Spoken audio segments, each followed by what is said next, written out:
Good evening, everybody. Today is Wednesday, February the 11th, 2026, and the time is 5 p.m. The regular meeting of the City of Victorville Planning Commission will come to order. Madam Clerk, will you kindly take the roll? Commissioner Marshall, Here. Commissioner Messin, Here. Commissioner Morales, Here. Vice Chair Thomas, Here. Chair Marsh. Here. We have quorum. Okay, at this time, we'll have the invocation and the pledge. The invocation will be led by Commissioner Marshall, and the pledge will be led by Vice Chair Thomas. Would you please stand? Okay, Heavenly Universe, I'd like to ask tonight that you grant us the wisdom on this commission and to everyone in the room in their advocating. I ask for the blessing on a peaceful and thoughtful meeting tonight. And yeah, thank you.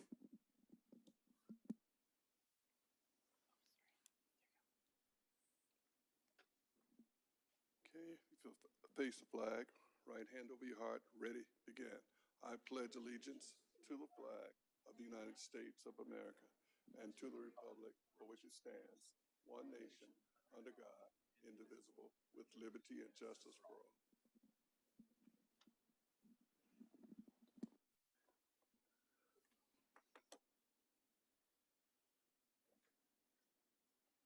Okay, at this time, we'll have public comments. This will be a time for the public to speak on agenda items or on issues not posted on the agenda, providing those issues are within the subject matter jurisdiction of the Planning Commission.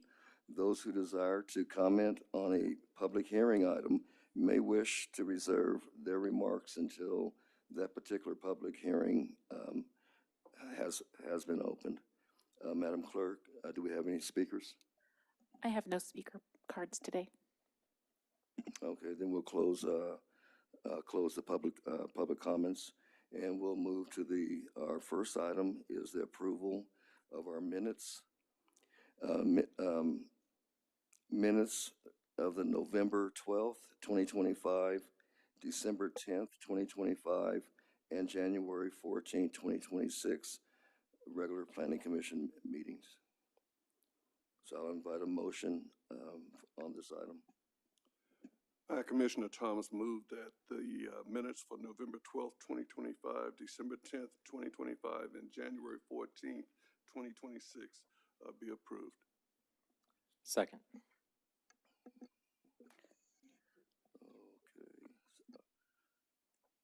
Okay, so we have a first, a motion made by Vice Chair Thomas and a second by Commissioner Marshall. Madam Clerk, will you take the vote? Commissioner Marshall, Aye. Commissioner Messin, Yes. Commissioner Morales, Yes. Commissioner Thomas, Vice Chair Thomas, Yes. Chair Marsh. Yes. Motion passes unanimously. Okay, so we have taken action. We've now taken action to approve staff's recommendation as presented on the agenda. Our next item is a site plan and conditional use permit with an initial study required to allow for development of 99 unit condominium development, a tentative track map for condominium purposes, and a zone change from planned unit development to R2 low medium density residential on 2 parcels totaling 8.5 acres. Mr. Howdicky, would you kindly introduce this item? Thank you, Mr. Chair, members of the Commission. Agenda item number 2 is case number PLN 24-00005. And as you noted, it's a conditional use permit with an initial study and mitigated negative declaration that will allow for the development of a 99-unit condominium development.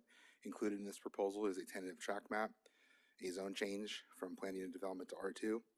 And this is on a project site totaling approximately 8.5 acres. It is located at the northwest corner of Silica Drive and First Avenue.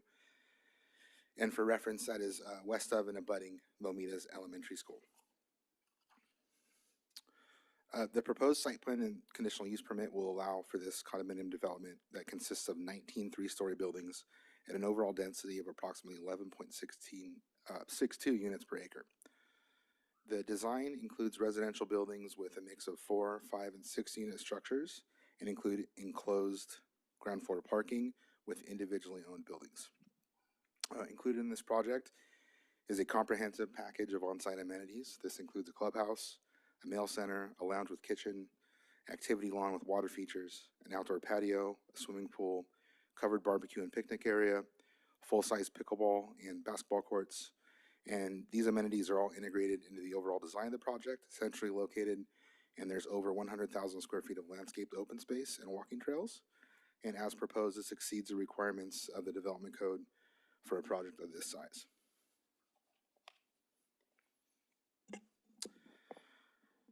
As proposed, the project has been designed in accordance with most development standards outlined in the development code. This includes conformance with required parking, landscaping, amenities, and building height standards. Additionally, this project exceeds development standards in some areas, namely quantity of amenities, parking, landscaping, and unit size. As proposed, and in order to ensure the final project maintains compliance with all applicable development standards of the development code and the proposal you see before you this evening, conditions of approval have been added addressing landscaping, refuse collection, and fencing throughout the site. With regard to the building elevations proposed, these include a primarily modern architectural design that includes staggered wall planes, cantilevered second floors, exaggerated framed windows, metal awnings, and glass guardrails, as well as various materials throughout the proposal. Staff finds that this proposal complies with all of the multifamily design guidelines as proposed and is supported by staff.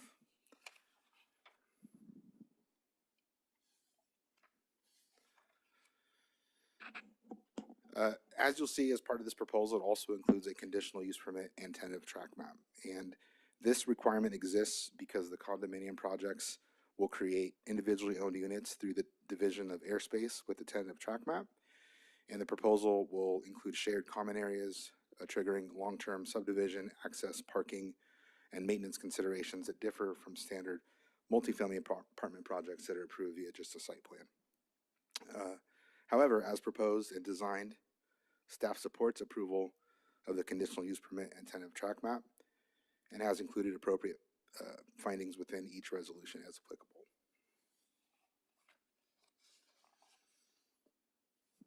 Also included is the zone change requirement to change the property from planned unit development in its current zone of PUD-1-90 to R2 low medium density residential.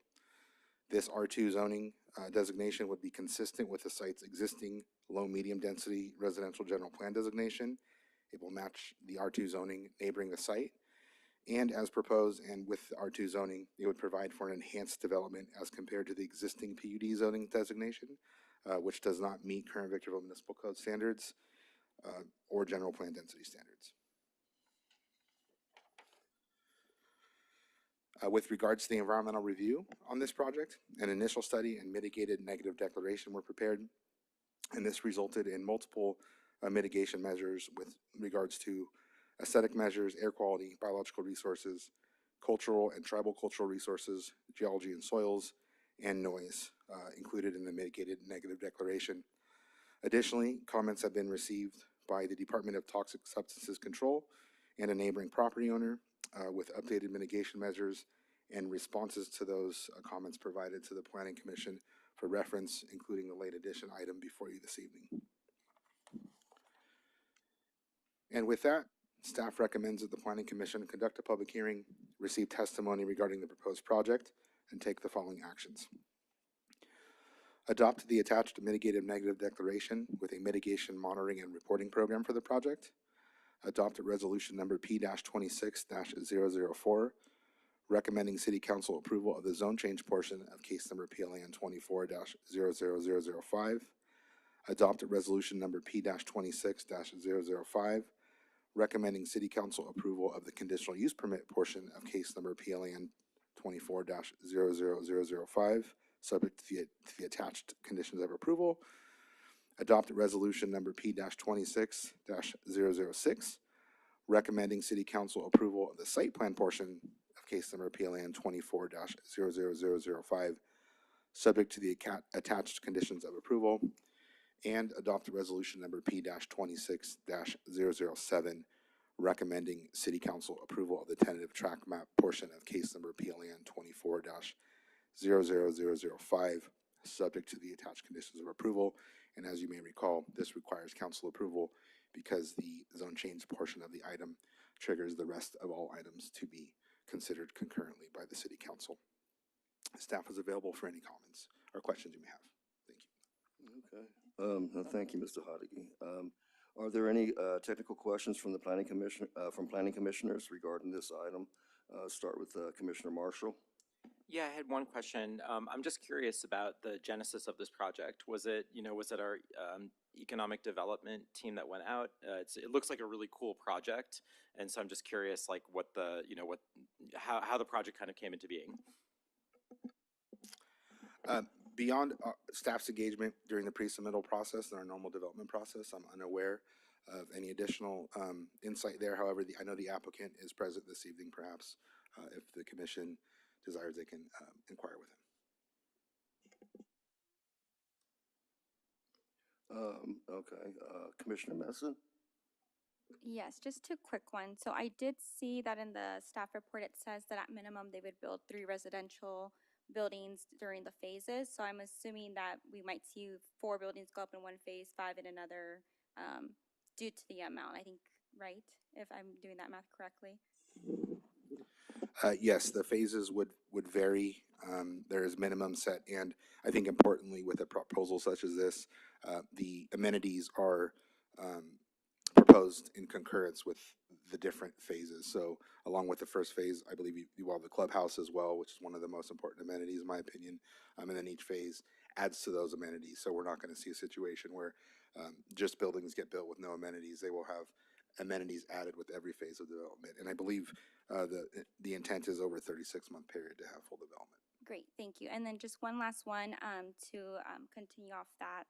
I believe the applicant requested that as the buildings go up, that they can be moved into as long as safety conditions are met. Does that include the turning left lane that is included, or would that come at a later date? Good evening, Commissioner Messon. Typically, your public improvements are going to be tied to the track map. So once the tentative map gets approved, we'll go through final engineering, review all the improvement plans. And then at that point, prior to city council approval, the property owner or developer will provide securities. So we will have either cash or a bond in place for those public improvements. Typically, if the city has a recorded subdivision improvement agreement, we can allow occupancies of the individual units because we have a security in place for those public improvements. Generally speaking, they're going to want to complete those improvements to be able to provide access to the residents. So I would imagine that the public improvements and the on-site improvements are going to be done simultaneously. Great, thank you so much. That's all I have. Commissioner Morales? I do not. The question I did have, I believe you had answered. It was a 36-month. Is that how long that they plan on this is going to take to build out? Yes, that is the anticipated construction timeline. Vice Chair Thomas? Yes, the zoning was changed, proposed to be changed to R2. Would that be just that particular parcel, that particular lot? I noticed that there is a lot about the same size behind it on Silica. Is that also being changed, or is it going to remain the same? Or is it R2 already? Thank you, Commissioner Thomas.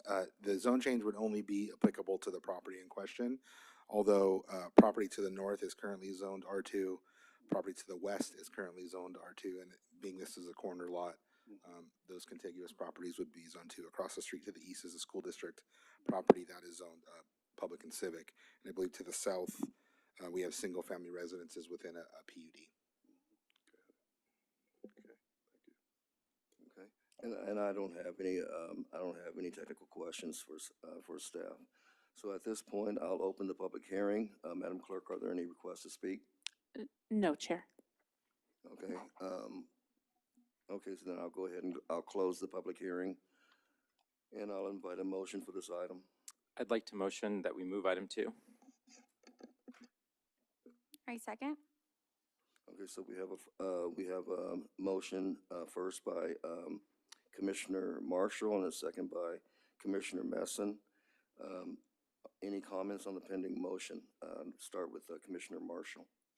Yeah, I just wanted to say that I think that this project looks it looks really cool. I think that there's a profound need right now for density in our communities and walkability. And so I look at something like this, and I see I see Palm Springs, I see other communities that are wealthy and that are up and coming, and so I'm excited to see a project like this. And I hope that we have the opportunity to approve more projects like this.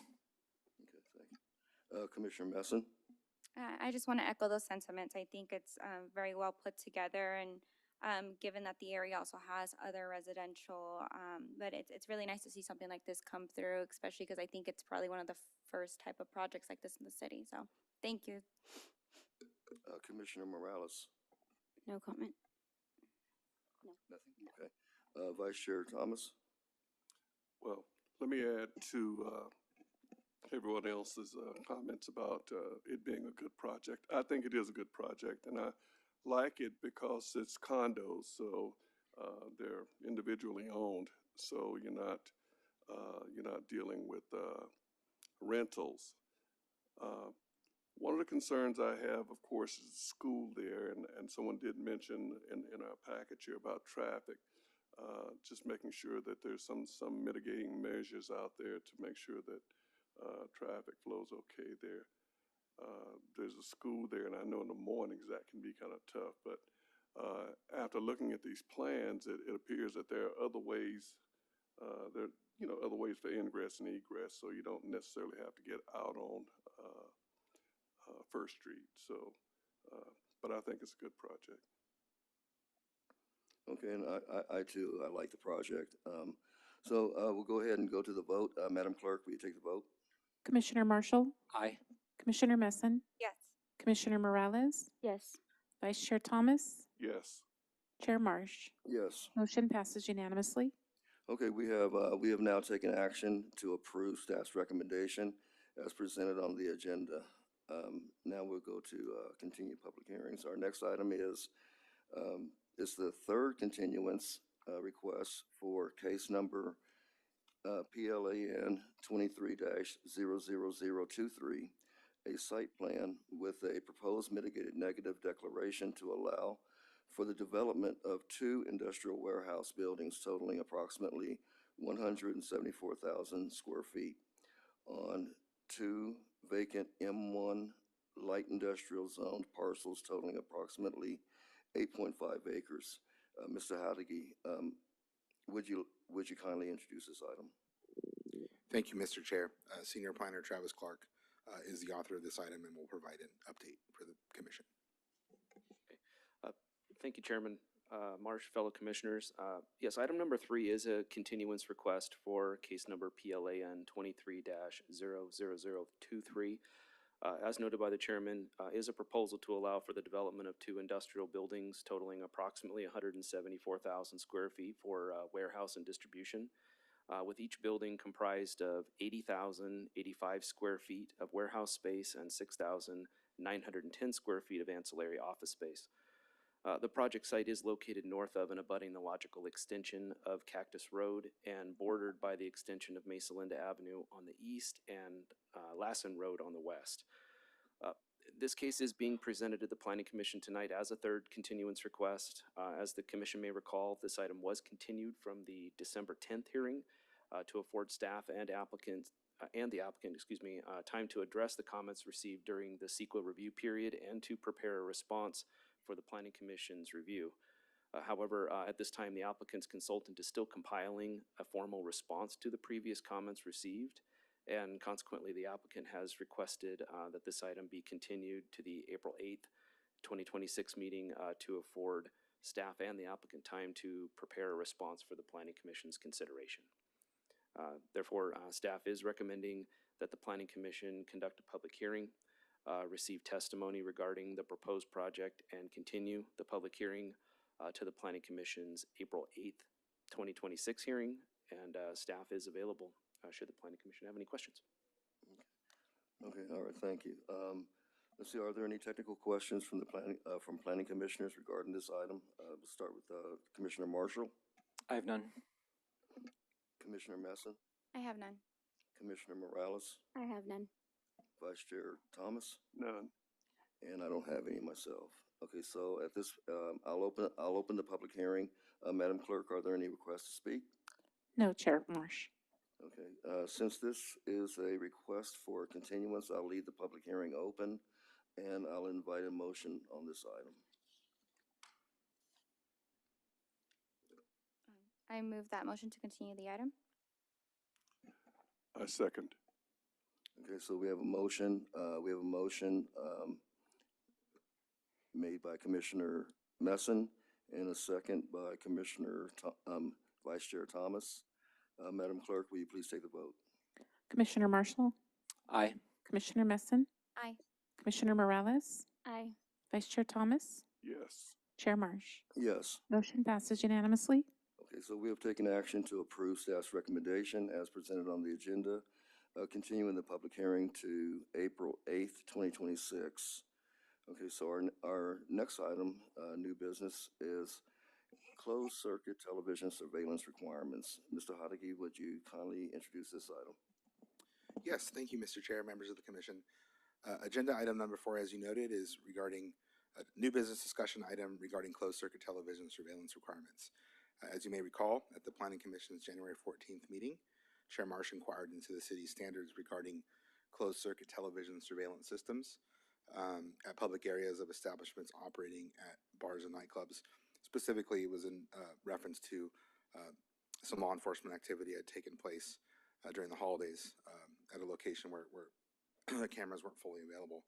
So to discuss that item as part of, in response to the item, as well as a larger discussion by the city council on the city's overall surveillance requirements, staff thought it was relevant to bring forward a discussion item to talk about the background and current implementation regarding items that come before the Planning Commission and Zoning Administrator, as well as future options that could be considered to potentially strengthen the city's surveillance capabilities. So regarding our background and our implementation, beginning in 2014, when the city adopted ordinance number 2324, staff began to include conditions of approval on all alcohol related businesses that sold alcohol for on-site consumption and provided operating conditions there on those conditional use permits. Later in 2024, when the city adopted ordinance number 2450, those conditions of approval were strengthened and ultimately resulted in the condition of approval that we have currently that reads as follows. The business shall install and maintain a closed circuit television system capable of readily identifying facial features and stature of all patrons entering the establishment during hours of operation. Cameras are to be recorded, and a minimum of a 9-day library of events shall be kept and available for inspection by the Victorville Police Department. So that is the condition we currently utilize. I think of note with that condition is the intent there was for patrons entering establishments, and it doesn't have any language regarding exterior areas of the facility, parking lots, public areas, so on and so forth. So the way staff proposed this item and provided some information for the Planning Commission is there are a few different options we can take to either address concerns raised by not having those cameras in certain areas of sites and to really expand the city's coverage. So one option would be to look at conditional use permits that we authorize in the city of Victorville. As you know, conditional use permits are discretionary and they can be approved with conditions of approval.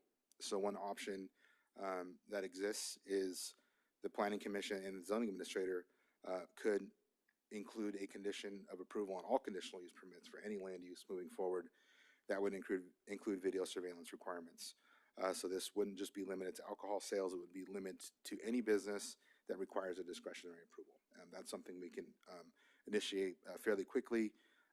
Staff could propose a condition, come up with that, and items that come before the Planning Commission or the Zoning Administrator could include that condition accordingly. that would act to expand the network of available video surveillance that is in the city.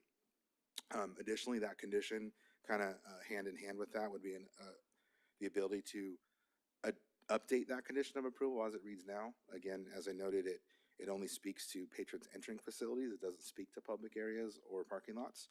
So perhaps there's an opportunity to expand the language there to expand the coverage of that condition. So on those uses that have a condition of approval placed on them that require the video surveillance, that in addition to entries into the facility, it would also cover public areas such as parking lots and public areas of the site that otherwise wouldn't be subject to the condition of approval.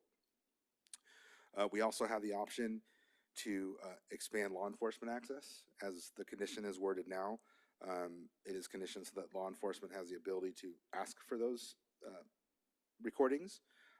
Potentially, though, there is a push in the city in the future to have a real-time information center where a lot of these cameras that the city has access to, they can really be brought up on screen real time. So when there's crimes occurring or calls for service, those cameras could be brought up and reviewed by public safety officials immediately and determine what the nature of the call is and what resources need to be sent.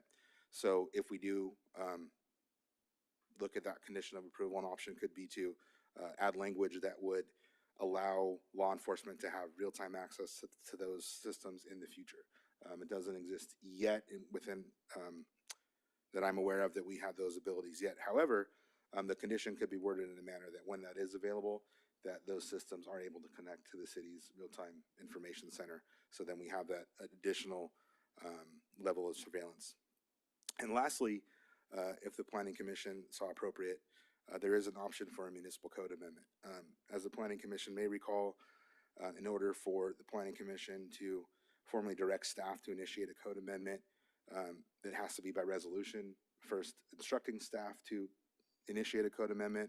So in this case, if there was a recommendation by the commission to look into those options, a recommendation could be made that staff bring back a resolution for consideration in the future where any new development would be required to install closed circuit television surveillance systems that would be subject to all those requirements of connection to the city system, expanded coverage, etc. So with that, staff really wanted to bring this forward as a discussion item to have the conversation with the Planning Commission. That being said, we did provide a recommendation, and that recommendation that staff provided is that the Planning Commission recommend expansion of the implementation of a standard condition of approval that requires a closed circuit television surveillance system to all land uses that require a conditional use permit. That the Planning Commission recommend an update to the currently implemented standard condition of approval that requires a closed circuit television system to include expanded coverage areas within public portions of premises, including parking areas. That the Planning Commission recommend an update to the currently implemented standard condition of approval that requires a closed circuit television surveillance system to be designed to connect to city systems and connected to city systems when associated infrastructure is available, and that city staff prepare a resolution for Planning Commission consideration to initiate a Victorville Municipal Code amendment to require closed circuit television surveillance systems for all new development. And with that, staff is available for any questions the commission may have. Okay, thank you. Okay, at this time, are there any technical questions from planning commissioners regarding this item? We'll start with Commissioner Marshall. Yes, so just so I understand, so the staff is recommending that that essentially on all new development that has conditional use or just all new development sort of writ large, that there should be the requirement for basically surveillance and the other just to make sure that I'm understanding correctly, and that some of these systems, where possible, some of these surveillance systems would then connect into a broader centralized surveillance system. Thank you, Commissioner Marshall. Yes, at this time, staff's recommendation is to add this condition of approval to all conditional uses, to expand the conditional use permit condition of approval to also include public areas, parking areas, as well as connection to that broader system when available. Our recommendation at this time is only to prepare a resolution for Planning Commission further consideration, should the Planning Commission want to seek that type of condition on all new development. But at this time, our recommendation that the things that we could do essentially within days would be to update the condition of approval on conditional uses, and then prepare a resolution for future Planning Commission consideration should the Planning Commission wish to look at options for requiring that on new development, and have a larger discussion at that time. Good. Okay. Commissioner Messin. Yes, so, well, we just approved a residential conditional use permit. So how would that apply in that situation? Would the surveillance be in like the visitor area, maybe the mailboxes? Where there'll be parameters for those type of developments if it's gonna be a CUP that's gonna be applied for and then given by planning? Thank you, Commissioner Messin. Yes, absolutely. Our intent is only within public areas. So what that condition looks like, we haven't drafted it yet.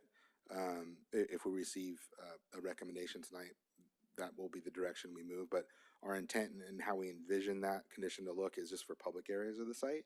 So there would be not any private areas of the site. I think for a proposal, I'm sorry, like the condominium complex, what we envision are the shared space, the pool areas, the lawn areas, perhaps the entry, the mailroom, exactly those types of areas, but kind of stopping short of anything that could be considered a private or subject to privacy laws. Okay, and then just one other question that I had. Um,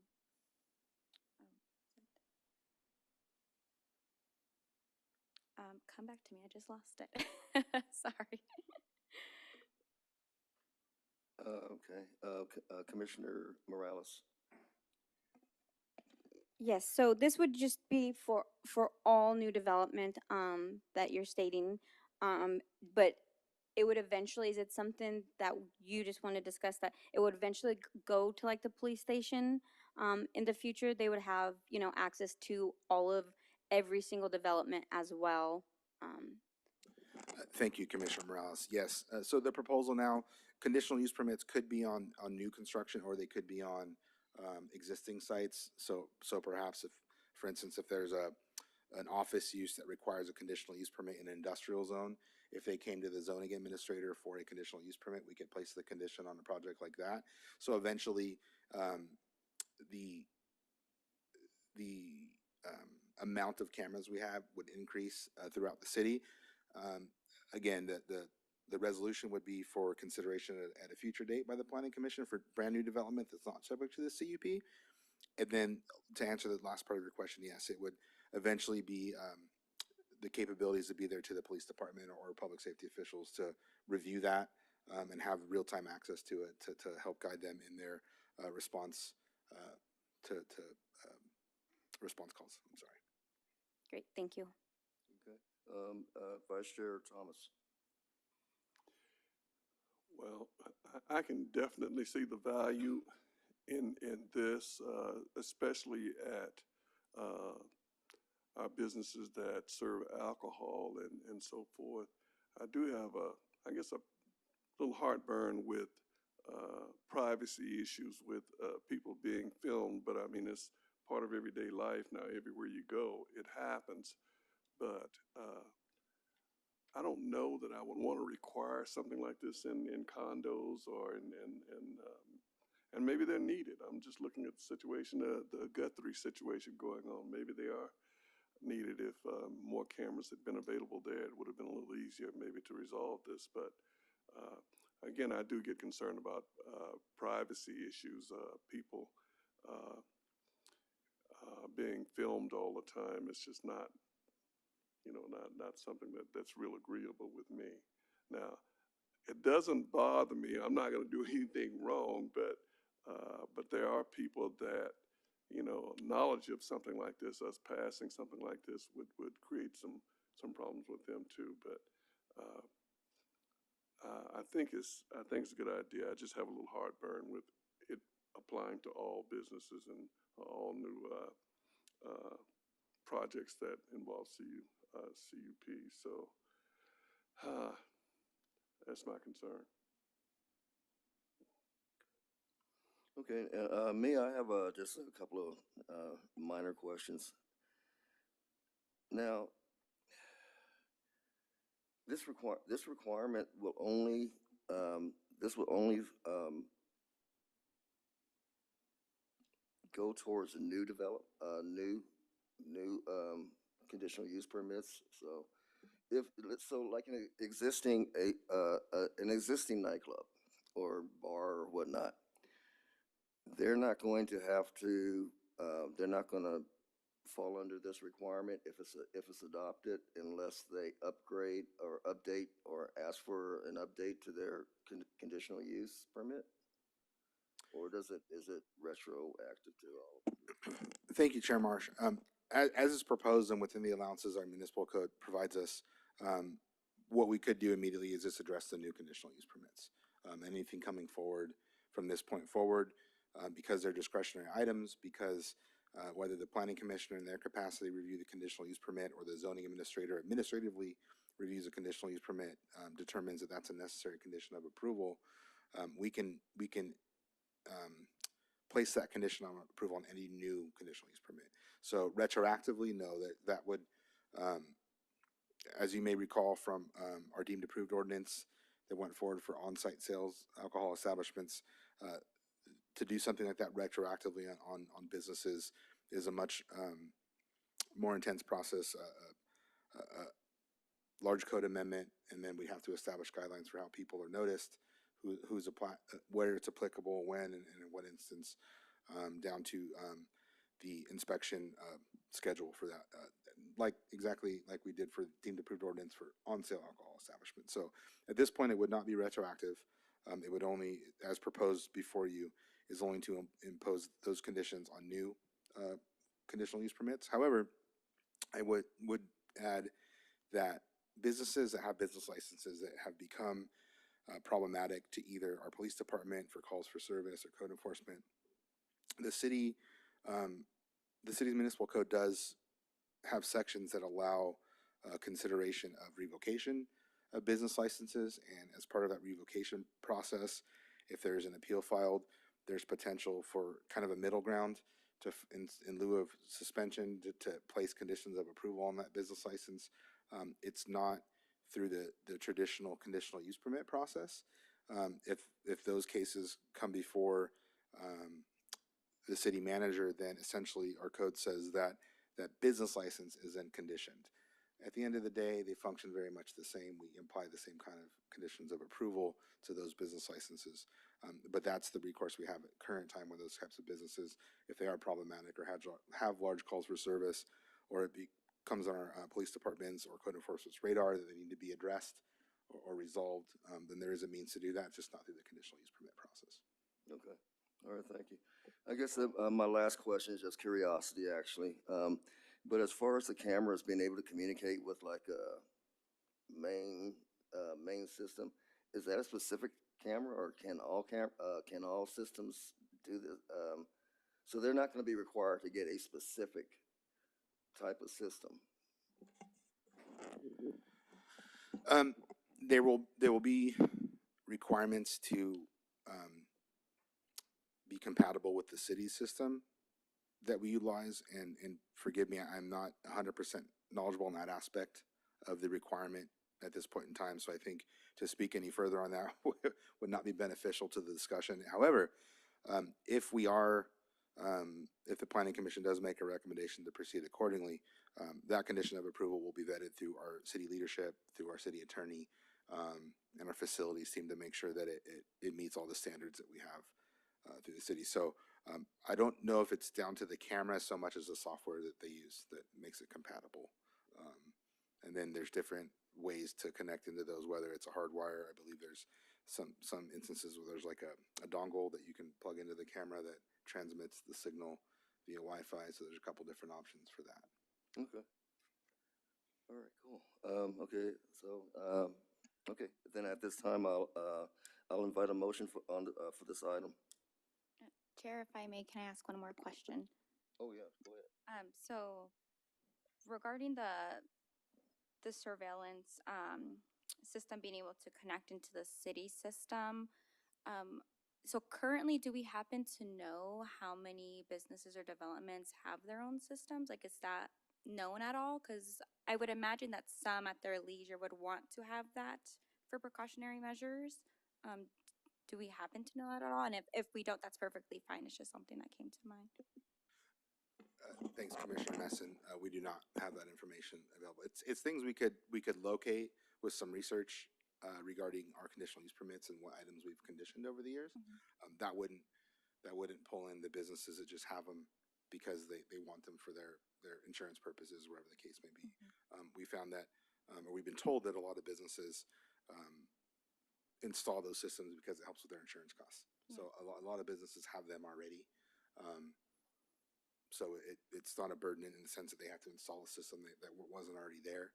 It's just providing the additional step to have a connection available in the future. Gotcha. Okay, I did just want to also make note that as far as condition 3 goes, I am a little concerned about connecting to the city system because I would assume that we would have a specific requirement if and when that's identified. And I don't want to put a burden on a development, a business, or someone who's bringing something to the city if they already plan on doing something or that it's an additional hurdle for them. So I hope that we can take that into consideration as we continue having this conversation on what, once we know what that looks like, since we're not sure yet, just so that that's a little bit more clear. Thanks, Commissioner Messin. I think that's great input. I think one thing I would add too is staff provided these recommendations kind of in an order of what's easiest to implement first, and then maybe items that necessitate more discussion or more direction. So it's always on the table for the commission to consider these recommendations. They are numbered. So if first step is just looking at all conditional use permits with our current condition of approval, or perhaps that in public areas, and then holding off and having larger discussions on the connection portion, or even having larger discussions on what types of businesses or conditional use permits this would be applicable to. We can always bring that back to have further discussions and hopefully have some more answers for the commission if that's something that the commission wants to consider in lieu of the recommendations before you this evening. Chair. Chair Marsh, if I could make a quick comment. Okay. Okay, awesome. I just wanted to, just sort of make mention right here and echo Chair Thomas, your kind of concerns. Just using like a Ben Franklin quote. One of my favorite quotes from him is those that would give up a little bit of liberty to receive security, deserve neither and get none. And I am very, very nervous about this, particularly in this moment when we have ICE raids and we have federal overreach that we're seeing in Minnesota and throughout the country. And there's been a lot of cases where this surveillance is being used right now by ICE officers to go after U.S. citizens. And so I think that I would urge the commission tonight that maybe we pump the brakes on this a little bit. Would be just kind of my sort of comment and recommendation with specific regards to the Nest, the Guthrie case today. And this is something I know a little bit about. I've worked in tech, and I have a lot of friends that work in surveillance, and they think a lot about privacy issues, both nationally and internationally. If there are issues like this, the government and the federal agencies, the FBI, is very well able to get into the footage, even footage like Nest. Guthrie's Nest wasn't even connected to a system, and they were able to come in and they were able to access that footage. We have a lot of Ring cameras, and so there is and are ways where people can, in this moment achieve security. But I'm just concerned right now because when I see this and I think about connecting to a central database, I start to think about George Orwell and I think about 1984. And this is not, it's not something that is so off base. We're seeing it right now in Minnesota with the two killings. And so I have a lot of concerns for us to kind of march in. And I understand, and thank you for answering the questions before. And I understand that this is just sort of moving to develop the policy. But I just want us to be, to be really, and consider this really carefully, because I think that one of the things that unites us as Americans is a deep love of liberty and of our privacy.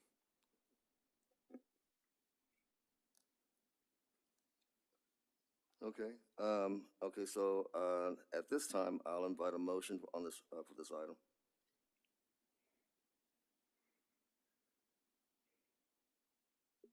So although not listed here, I would like if the rest of the commission agrees, to see if staff could come back with maybe a list of businesses or maybe conditions in which we already do this, so we can kind of compare and go from there. I think it's nice to have an additional conversation, because we know that businesses that sell alcohol and tobacco tend to have this condition, but what else, what other businesses are there? So that at least would be my recommendation to start the conversation, since it is very complex. So is that your motion? Sorry? Is that your motion? Yes, it is. Okay. I second it. Okay, so we have a motion, made by Commissioner Messon and a second by Vice Chair Thomas.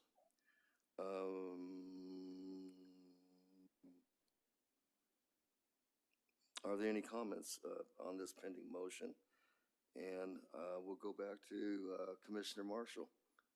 Okay, and just so I understand this correctly, so it sounds like, Chair Meston, what you're saying is that to further, so you're making a motion on furthering the discussion of the topic. Yes, and I know it was mentioned, being able to pull a list of which businesses or when have we given this condition to others. It'd be nice to be able to see that and just continue a dialogue, since more often than not, at least it's been brought up recently, they tend to be with businesses that sell tobacco and alcohol off premise. So is this ever conditioned other times? So it would be nice to just see that before we kind of decide on where we want to go. Awesome, thank you. Okay, Commissioner Messon. I have no comments. I hope that was clear enough for staff, though. Commissioner Morales. I'm not sure, like, what to motion, just because if it was up to me, I would like to move forward with it, but I do agree that we do need to have staff come back with a couple things. I have, I worked in the CCTV field for years. I have, and the benefit that does come from it is absolutely amazing. Just around locally, I can, list a bunch of businesses. Cops will come and say, hey, I need footage of this or something that they need, and been able to solve a lot of things that they needed because of the benefit of having these cameras around our community. So I've never heard anyone say it's invading my privacy, just because I deal with it so much. So I guess I would like to pretty much motion, just if we can get a little bit more from the employees, as in it being connected to, my biggest concern was the city, because it does take a lot of work for that. So So are you offering a substitute motion? Is that what you're trying to do? I would like to We add it? added, yes. Okay, so you can offer a friendly amendment to Commissioner Messon's motion if you'd like, and if she's acceptance of that, then we can move forward with getting Little more- getting concurrence that Commissioner Messon and Vice Chair Thomas are in agreement with your friendly amendment. Yes, that's what I agree with that. And Commissioner Morales, should we also include, and it's whether staff should build parameters as to if this was done, where that would be, whether that's public places? correct. Okay, just so we have one whole conversation, right? To have everything together. Okay, so you're accepting that friendly amendment? Yes. Vice Chair Thomas, are you accepting that as a second? Okay. Okay, and,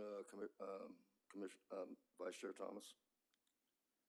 No, I think most of my concerns have been at least aired out, and I'm in agreement with what the motion is on the floor. Okay. And for myself, it's the same. My understanding of this item, if it's adopted, then that's when the discussion and the contents of the layout of how everything's going to work takes effect.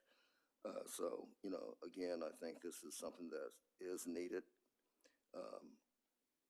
Yeah, I'll leave it at that. Okay, so, Madam Clerk, will you take the vote? Commissioner Marshall, Aye. Commissioner Messin, Yes. Commissioner Morales, Yes. Vice Chair Thomas, Yes. Chair Marsh. Yes. Motion passes unanimously. Okay, so we have now taken action to approve staff's recommendation as presented on the agenda. That's inaccurate. Sorry. We've now taken action to approve Adopt. to approve Commissioner Messin's motion to have staff come back with a list of businesses that already have these conditions in place, and the additional information that Commissioner Morales added as the friendly amendment. Yes, that's what I meant to say. Okay. I agree. Okay. Okay, so at this time, we'll do presentations and of reports by commissioners, members, and staff. We'll begin with the commissioners. Commissioner Marshall. Nothing to report, just wishing everyone a happy Valentine's Day. Okay. Commissioner Messin. Just want to welcome Commissioner Morales and thank you staff for the report and for all the questions. I know, especially with the recent topic, I know it's a little rocky, so thanks for helping us get through it. Commissioner Morales. I just want to say thank you for all welcoming me. It's been great so far, so I'm looking forward to working with you guys. Vice Chair Thomas. I don't have anything, thank you. And again, yeah, congratulations to Commissioner Morales on her appointment. And we welcome you, and we look forward to working with you. And with that, we'll move on to anything from the staff. Mr. Hodeggy. Thank you, Chair Marsh, members of the commission. One item to report, the Victorville City Library, the new location opened this past week. It is currently located at 14144 Green Tree Boulevard. So it's a wonderful facility. I was able to tour it last week. Very impressive. So if you have time, stop by. Nothing else to report. All righty. And let's see, with that, the time is, what, I can't even, 5:52? yeah, 5:53. that's, yeah. And the meeting's adjourned. I can't see.